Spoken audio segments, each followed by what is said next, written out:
Black Pals, lo tahu nggak? Custom culture itu adalah suatu budaya baru yang awalnya berkembang nih di Amerika Serikat yang menggambarkan karya seni, baik itu kendaraan, gaya rambut, dan juga fashion. Budaya ini mulai berkembang pada era 1950-an dan semakin populer saat makin banyak yang tertarik memodifikasi kendaraan mereka, baik roda 2 maupun 4, dalam gaya hot rod agar menjadi tampil beda, lebih bertenaga dan pastinya kencang. Bercepet.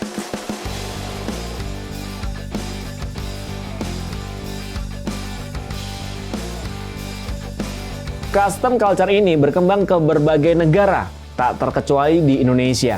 Custom culture yang ada di Indonesia sendiri ini sudah mulai berkembang. Padahal di era 1970-an, di mana kendaraan roda 2 ini mulai masuk ke pasar nasional. Dan sayangnya, customasi dan juga modifikasi roda 2 di Indonesia ini terhitung terlambat. Bahkan nih ya, sampai awal tahun 2000-an masih sangat sulit nih untuk menerapkan customasi secara total pada sepeda motor yang ada di Indonesia. Dikarenakan masih minim nih referensi yang didapatkan. Tapi seiring berkembangnya zaman, dengan kemudahan akses informasi dunia custom nasional ini pun bertumbuh. Tren customasi dan juga modifikasi sepeda motor terus berevolusi dengan cepat. Dan dimulai pada tahun 2005 sampai dengan 2008. Dimulai munculnya aliran motor matic dengan gaya lowrider yang sempat menjadi idola anak muda saat itu. Nah, di tahun 2009, awal mula meledaknya tren motor custom di Indonesia. Jadi diawali dengan gaya modifikasi seperti jump style, ada cafe racer, ada scrambler, terus juga ada tracker, bobber, sampai dengan chopper. Dan sekarang kita bakal langsung membahas jenis-jenis motor custom yang menjadi tren di Indonesia. Jump style ini bisa dikatakan karakternya masih masuk ke genre bobber, tracker, atau bahkan cafe racer. Tetapi ditambahkan dengan sentuhan gaya personal modifikatornya. Ciri khasnya menggunakan suspensi belakang twin shock, jok double seater yang flat dan juga tipis yang menjadi ciri khas dari jump style. Selain itu, khas dari gaya ini adalah detailing dan juga finishing yang memang khas dari budaya Jepang karena regulasi kelayakan sebuah kendaraan di negara Sakura memang tinggi, sehingga memaksa modifikator ini membuat formula desain yang lebih presisi. Selanjutnya ada cafe racer. Jadi, cafe racer ini muncul pada tahun 1960-an di Inggris, di mana ada sekumpulan anak motor nih ya, yang menyebut diri mereka sebagai The Rockers atau Tone Up Boys. Dan mereka melakukan kegiatan untuk berupa riding dan juga mengunjungi cafe to cafe yang sedang ngehit saat itu.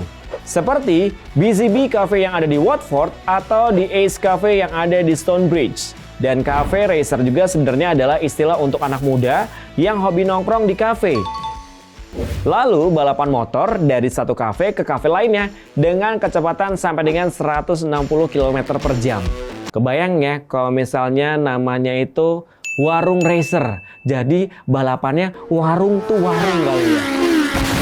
Cafe racer ini mengambil referensi dari motor-motor balap Grand Prix yang pada saat itu sedang digandrungi di daratan Eropa. Berbasis rangka featherbed dari Norton yang kuat, ringan, dan juga stabil dipadu dengan mesin keluaran Triumph yang tenaganya cukup gahar. Ciri yang paling umum nih ya dari gaya cafe racer adalah bagian belakang jok motornya. Terlihat mirip nih sama buntut tawon, sehingga disebut jok hornet. Dan juga bagian tangki motor dibuat memanjang sejajar dengan bagian ekor untuk memperlihatkan tampilan yang sangat minimalis. Scrambler untuk motor selanjutnya dimulai saat munculnya motor Ducati Scrambler pada tahun 1962 sehingga menjadi referensi modifikasi yang digemari sama orang-orang yang ada di Indonesia. Konsep Scrambler ini menonjolkan tampilan sepeda motor yang sederhana namun nih ya tetap tangguh dan juga punya kecepatan yang sangat mumpuni. Tema modifikasi motor Scrambler ini terbagi menjadi dua, yaitu Classic Scrambler dan juga Modern Scrambler. Modifikasinya ini meliputi rangka, desain knalpot, suspensi, dan juga kaki-kaki. Tentunya memiliki ciri khas yaitu di bagian knalpot dengan bentuk melengkung ke atas dan juga sejajar dengan bagian bawah jok. Ubahannya juga dari desain knalpot ini bukan untuk gaya-gayaan brother, tetapi nih ya, agar saluran pembuangan tidak terganggu saat motor melalui genangan air yang cukup dalam. Dan untuk sektor kaki-kaki, motor yang satu ini menggunakan velg jari-jari karena lebih lentur ketika melahap medan off-road dan juga jalan berbatu. Dan velg depan maupun belakang ini dibuat sama ukurannya. memakai diameter 18 inch yang dibalut sama ban enduro. Motor tracker. Jadi untuk aliran modifikasi ini berkiblat ke model sepeda motor balap era 60-an. Pada masa ini balapan flat tracker ini populer di Amerika. Sejak saat itu nih, banyak banget street bike yang mulai dimodifikasi agar dapat melaju kencang di lintasan berlumpur yang berbentuk oval. Ada beberapa tipe model tracker nih, namun yang paling populer di Indonesia itu adalah street tracker dan juga flat tracker. Gaya street tracker ini cenderung sama dengan model bawaan pabrik sehingga lebih nyaman untuk berkendara sehari-hari. Sementara, gaya flat tracker ini mempunyai tampilan yang lebih sporty dan juga dianggap mampu menaklukkan segala medan. Jadi nih ya, gaya flat tracker untuk Black Pels nih ya, cukup melirik dari bagian depan aja dulu. Karena ciri khas motor tracker ini mempunyai tameng yang rata-rata nggak ada lampunya. Kata sejarah sih untuk meletakkan nomor balapan. Lumayan lah, jadi kayak nggak bayar token gitu kan ya. Menggunakan ban dengan jenis dual purpose hingga mampu melibas segala medan. Seperti pantai berpasir, jalan bergelombang, ataupun tanah. Selain itu juga modifikasi ini kental dengan model buritannya yang biasa disebut dengan ducktail. Umumnya nih ya dikombinasikan dengan single seater, sedangkan untuk urusan tangki, mayoritas motor dengan modifikasi tracker ini mempunyai tangki yang berukuran lebih kecil. Aliran tracker ini biasanya menggunakan stang yang hampir mirip dengan model bobber. Stang ini dibuat tidak terlalu tinggi sehingga memberikan kenyamanan saat dikendarai di jalan raya maupun di medan terjal. Bobber. Jadi gaya bobber ini lahir di tahun 1940-an sampai dengan 1950-an.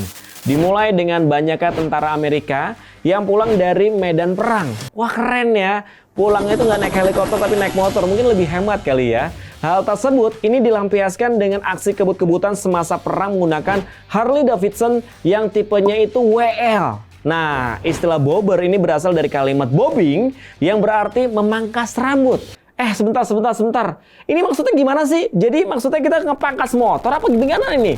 Jadi maksudnya itu adalah memangkas motor agar menjadi lebih ringan, sederhana, dan mudah bermanuver tanpa mengubah rangka asli motor. Biasanya modifikasi yang satu ini dilakukan dengan cara melepas ataupun memotong fender depan ataupun belakang, yang bertujuan untuk membuat motor menjadi lebih ringan karena biasanya penampilan bobber ini terlihat bongsor dan terkesan sangat berat. Biasanya motor yang satu ini enaknya untuk perjalanan jauh. Maka dari itu nih, bobber juga memiliki khas menggunakan ban yang sangat tebal. Oke, motor selanjutnya ini adalah motor yang sering gue lihat di mana-mana yang ada di kota besar yang ada di Indonesia. Motor chopper. Gaya yang satu ini bermunculan di era 50-an sampai dengan 60-an. Ini turunan modifikasi style dari bobber. Namun modifikasi yang satu ini semakin ekstrim ya, karena harus memotong rangka ataupun membuat rangka baru, karena chopper sendiri ini diambil dari nama chop yang artinya memotong. Dan perombakan ini mulai dari tangki yang menyusut, memotong rangka sasis, kemudian membuat jok lebih kecil, serta memangkas knalpot. Intinya, motor menjadi lebih ramping dan juga minimalis. Motor chopper juga dapat dikenali dari bentuk kemudinya. Rake angle motor chopper ini memang cenderung menjulur ke depan, berbeda dengan motor kebanyakan. Tapi nih ya, motor chopper juga mudah dikenali dari pilihan warna yang sangat unik. Misalnya ada shiny metallic, ada metal flake, dan juga ada glamorous glitter. Oke Black Pels, kira-kira nih ya, lo mau modifikasi kendaraannya ke arah yang mana nih alirannya? Mau aliran ini kek, mau aliran itu kek. Yang penting ada motornya brother. Karena kalau misalnya kamu udah punya mimpi nih ingin modifikasi kendaraan kamu khususnya motor, tapi motornya kagak ada, ya cuma sekedar mimpi doang dong. Ya nggak sih? Semoga ya menjadi penambahan wawasan kalian terhadap dunia custom. Dan tentunya nih menjadi referensi kalian yang masih agak sedikit bingung nih, kira-kira kalau misalnya ingin modifikasi motor kamu tuh ke arah mana yang bagus ya nggak sih? Pokoknya harus sesuai dengan keinginan kalian. Oke deh, kalau kayak gitu sampai ketemu di Black Story selanjutnya. Gua Iqbal Ramadan pamit, terima kasih banyak.